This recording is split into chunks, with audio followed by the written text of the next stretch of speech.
Jonesy and Amanda. Jam Nation. Well, we spoke to Hugh Whitfield from Channel 7 this morning about the inauguration. And yes, it is happening. President Trump, he's making a whole lot of flamboyant promises that he can later on say were all bogged down in Congress. But he's saying there'll be a new golden era of America, and the rest of the world will once again envy them. We'll see how that goes.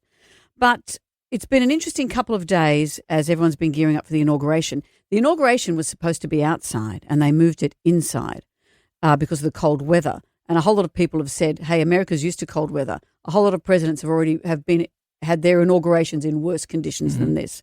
So there's some speculation as to why he moved it indoors. Some people were saying... Is it because of crowd numbers? Or Well, because of fear that crowd numbers would be compared, fear that apparently someone I read was saying that they had done a phone scope of the local hotels and they weren't particularly full, which made him think he wouldn't particularally get those massive numbers. Who knows? Well, But it's all about how it looks for him. So That's right. But those then, pictures of Obama's inauguration compared to his one. And it's chilled him. He hates that. Well, but that's the thing with the modern world we live in. While he leans into TikTok and all that, and that probably got him elected, other things are going to, stick in his craw. I saw a lot of people who said we've travelled a long way and paid hotels, etc., to come and see him and now can't get in. And I've seen other people say, gee, a lot of people have spent a lot on travel expenses who couldn't afford eggs last month. That was a big one of the election campaigns. Life's too expensive. A lot of people have done the flip around on him, though. Well, this is what's interesting. So let's have a look at what's happened. So the pre-inauguration ball is where it's like a big party, I'm guessing. And some of the most unusual imagery has come from there. This is where you've had the village people. Yeah. Come on, everybody. It's fun to stay at the... That sounds like Trump singing, but that's actually the village people. But And you see this big hip-thrusting gay performance with the president doing his big two-fisters dancing. It's unusual. But the village people, the chief, he was against Trump, wasn't he? Well, I don't know, but he was. He was. There was a time when he said, I don't want our music, the village, all the people's music being used for anything to do with Donald Trump. Well, now that's front page news is him dressed in his full Indian regalia, hands in the air, and there's Trump doing his big dance. What about Carrie Underwood? Well, Carrie Underwood, she's always been a supporter, though. Well, I don't know. People have been surprised when she said she was going to perform at the inauguration. So this is the actual official inauguration, because we've had the traditional people. You've had your Scott Bayos, you've had your Kid Rocks, you've had your Hulk Hogans, who've been big supporters for all the showbiz stuff that Trump's ever done. But Carrie Underwood, she's a new American Idol judge. It's a big gig. So she stepped in to perform the national anthem, but the music didn't kick in. She gripped the microphone, she smiled, she grimaced, waiting for the background music. And then eventually she just began to sing a cappella and said to people, you know the words, help me out here. You know the words, help me out here.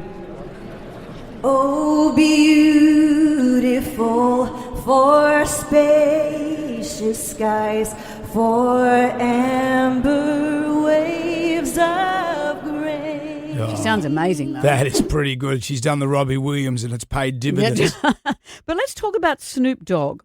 Snoop surprised a lot of people by performing at the pre-inauguration ball. So let's go back to 2017, and he said that anyone who is going to perform for Trump, if you're a black person, you are selling out pretty much your people. So ain't nobody gonna perform for Donald Trump, huh? Which one of you ass niggas gonna be the first one to do it? I'm waiting. I'm gonna roast the one of you Uncle Tom ass for doing it. Which one of you gonna do it first? If I recall rightly, he posted a picture on one of his albums, and it was a picture of him pointing a prop gun, at a Trump lookalike dressed as a clown. Well, what he was saying there is if you are supporting Trump, you're one of those African Americans who's going to sell yourself out. And Uncle Tom. And yet here we are to yesterday's pre-inauguration ball. That's Snoop Dogg. I'd love to know how much he got paid to play Uncle Tom. Do you just think people just have goldfish memories now? No one remembers But it. a lot of people are outraged at that. I mean, he's got a huge fan base, and people are saying that he's earned the ire of the fan base. People are saying, look at this white bread crowd. This is the quote. Look at the white bread crowd. This is going viral, him performing in front of all these people. What's happened to him? And meanwhile, Scott Baio is saying, what about me? He took my spot. I was ready to go.